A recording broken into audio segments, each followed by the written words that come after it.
So I just want to talk briefly about why we're here and some of the issues that are related to the management of the thing. I was very interested in the comments Dennis and Anne have both made about people and the biodiversity of the wetland, the lake, whatever we want to call it at different times. Because what we're here is really about looking at the recognition of the lake. Dennis said the formal recognition is an important aspect, which we'll come to later during the day, or steps towards that. So how do I... This one, Lance? No. Yeah, just the down arrow. No, just that down arrow is the easiest thing, sorry. Sorry, I just want to quickly talk about a little bit about Ramsar and Ramsar listing. We'll hear more about that later. Look at the Wetlands of Distinction program and this other concept of rights of wetlands, or respectful nature might be another way of putting it. I think we've already heard that coming through what you were saying, Anne, for example. So circumstantially, perhaps, these things are rolling together. So the actual Science Forum, I think this is the 7th in a series of these forums, or fora. And the theme is international recognition of wetlands, which relates to what we're trying to do here with the wetlands, but also to what other people are doing. So we've got this, part of the thing is not just about Winton wetlands, it's about other wetlands, the experiences that we have and they have, to share that knowledge, sort of to come out together to try and see how we can get our recognition for our wetlands, whether it's through formal processes or more informal processes. So we want to share our successes with others. It has been a success, in my opinion, this exercise here. There's a long way to go. And Anne said 1,000 years. I like that, actually.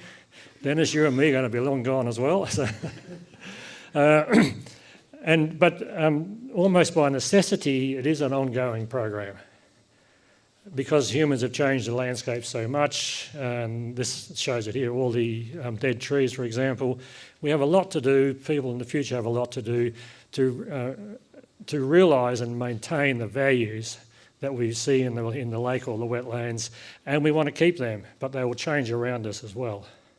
So therefore our management, etc., involving local people. I'll come to the Ramsar Convention part in the next slide. Ramsar, people might not realise this, was actually started by duck hunters or waterbird hunters. A lot of people don't realise that. From the 1960s, so the big impetus for wetland conservation came from people who wanted to maintain wetlands. They recognised they were losing wetlands. They wanted to maintain wetlands, and sort of sometimes quite rudely, I think, even though I've said it myself, they wanted to maintain wetlands, to restore wetlands even, so they could shoot the ducks or the geese, etc. But they also recognised there are more values from wetlands than just having the birds there. So Ramsar is often seen as a waterbird convention. That was in the original name, which is now not used. So it's seen as a biodiversity convention by other people, more modern language. But it actually, I don't think is either of those. It is a convention about wetland values, which includes people and the benefits people get from wetlands. And that is written up in the original text and the process to get the convention in place in 1971. I think the process, they lost sight of that over the time while the biodiversity issues come to the fore, which we need, but the other aspects also there. So, which will end up, the rights of wetland is a link back to that process. I'm going to have a bit of a circular process here. So Ramsar is an international agreement for the wise use and conservation of wetlands around the world. There's 172 countries have signed up to Ramsar. Australia was the first country, and Dylan will tell us more about that later, I assume, which is a pretty impressive sign-on when there's 190 to 200 countries in the world, depending on how you define a country, or who's in control of a country even at times. So a lot of countries have signed up into this. The flagship process is the list of internationally important wetlands, Ramsar sites, the important wetlands. Again, you'll hear about that from Dylan later, I assume, and Lance will talk about this wetland specifically here. There's almost 2,500 sites listed as internationally important. Australia has 67 now, Dylan? Yes. 67 sites. They cover a lot of hectares, which is about 15%, depending how you look at the data, of the global area of wetlands, which I think is a pretty good buy-in. 15% is a pretty high thing when you think around, you've got to do this around the entire world. So Australia doesn't have quite the 15%. We could have it. But it's a pretty impressive process. It's been going for about 50 years. So the key commitment under Ramsar is not the listing of Ramsar sites. It is an important part of it. The key is to make wise use of all wetlands to maintain the ecological character. And this actually should apply to all wetlands, whether they're listed or not under Ramsar. We haven't got that far in Australia. I don't think any countries really have, but the ambition is way out there, and it shows the recognition of all wetlands, not just these 2,500 sites which are listed. So the actual principles and the issues of Ramsar can be applied to all wetlands. It's just a matter of how you manage that yourselves, how you implement that. So the key aspect is to maintain the ecological character, which is similar to having a good wetland, good condition, a healthy wetland. People use a lot of other words to describe this, but maintaining ecological character really means keeping it in good condition. So, but ecological character is not just about the biodiversity. It has, for the last since 2005, formally included the benefits that people get from the wetland as part of the character. Before that, they used to say, if we maintain the biodiversity and the ecological processes, which is shown in these two top parts here, we can then get the benefits. In 2005, they changed the definitions and included the benefits in the character, which means you have to maintain the benefits, not just get them by maintaining the biodiversity. And that's a major step, a major change in thinking, and very difficult to do. So it's a nice idea. I think it's an essential idea if we are to maintain these ecosystems, but it's not easy.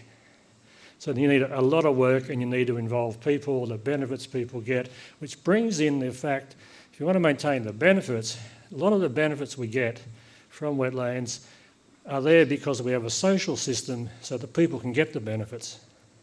You have settlements, you have trade systems, you have all sorts of infrastructure, etc., social interactions which help you get the benefits. If there's no people there, then there's no benefits for people in a very simple sense. But benefits are also local for the people on the wetlands, in the wetlands. It's not lock it up and throw it out. Wise use is not about put a fence around it and keep the people out and everything will be good.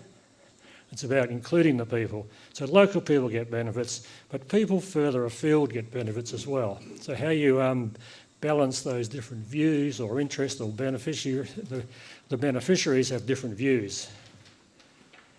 But they're all important in this process. So that balance between the scale of benefits is important. It's about local people, it's not just about local people.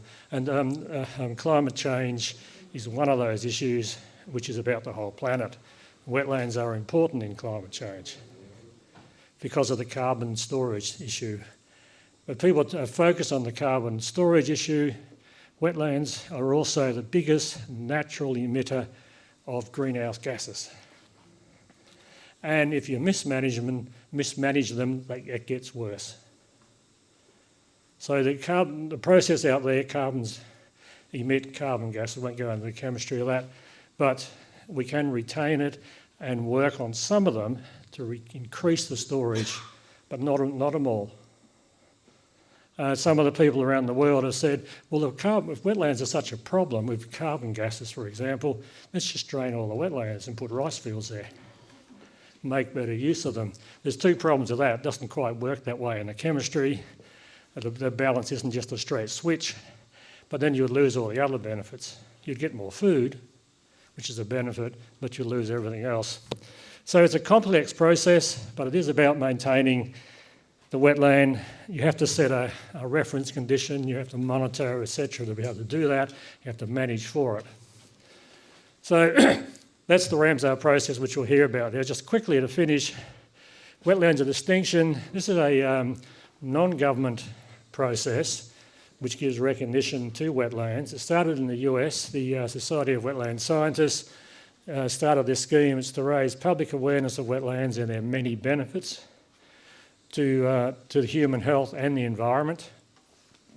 And to meet this goal, the Society of Wetland Scientists created a one-stop shop for information to make it available to the public, to researchers, scientists, and to the governments. Because behind it, there is a little idea that by having a wetlands of distinction, which any wetland can get if it meets the criteria through the society as a process in there, their own process, it becomes a shadow list for future Ramsar listing, which raises a number of interesting issues because a lot of governments in the early days of the convention didn't like the idea of a shadow list because they saw it as people who had no right, this is serious, people who had no right were telling the government which sites they should list by having these shadow lists.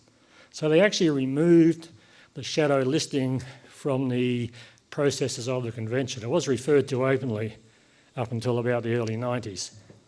It's not there anymore, so other people have picked it up anyway. It doesn't go away, it's still there. And we know which sites are important, which meet the criteria. So I think, I won't go into why these countries did that, but I'm sure Dylan's not going to say this. Australia was one of the countries that led that move not to have a shadow list for all various reasons of government, which I find interesting, but not the key point here. So this is an independent process.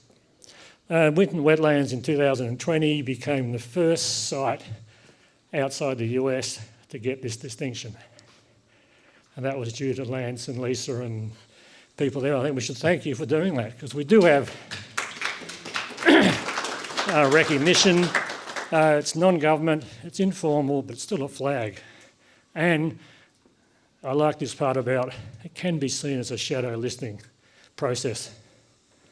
We have to, the formal listing would have to come, obviously. It doesn't replace that formal listing.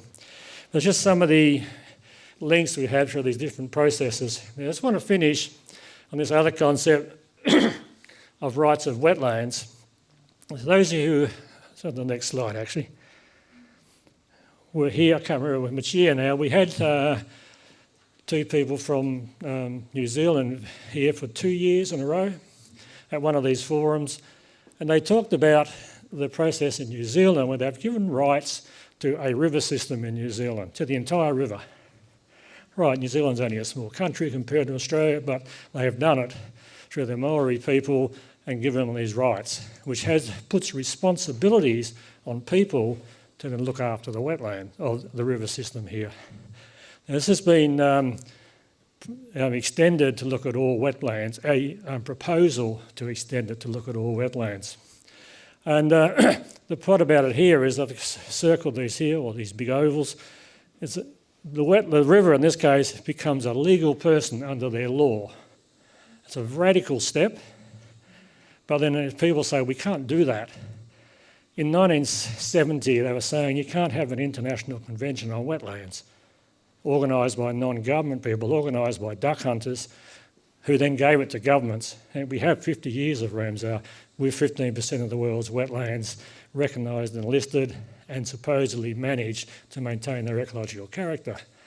That wasn't recognised in the 1960s, we have it. So this process of it's not possible, it doesn't work, I mean it doesn't have to be, it is possible. And the thing I like here, I am the river and the river is me. I think this brings this cultural, this people issue to the fore So what I see about the rights of wetlands, it complements what is done under Ramsar and other instruments, etc., but it makes it more personal and more about the people. So that's just to show, and Lance is getting nervous again, time manager. These are the rights. I won't go into all these. The first one is shown in the middle, the right to exist. And all these other rights about the right to restoration, the right not to have water pollution, there's there's negatives in there obviously, the right not to have invasive species, etc., which are all the issues that are picked up under Ramsar in different language from a different time perhaps. But this concept of bringing people in has extended from ecosystem services with the biodiversity to the legal issues of rights for wetlands, which people give the rights through their legal system. Now, I'm not saying here that we're going to sign on to this here. We haven't even talked about it before, but it does, just to finish, provide a linkage between what we're trying to do under the management, the formal listing, such as Ramsar, and the legal systems that we could have in the future.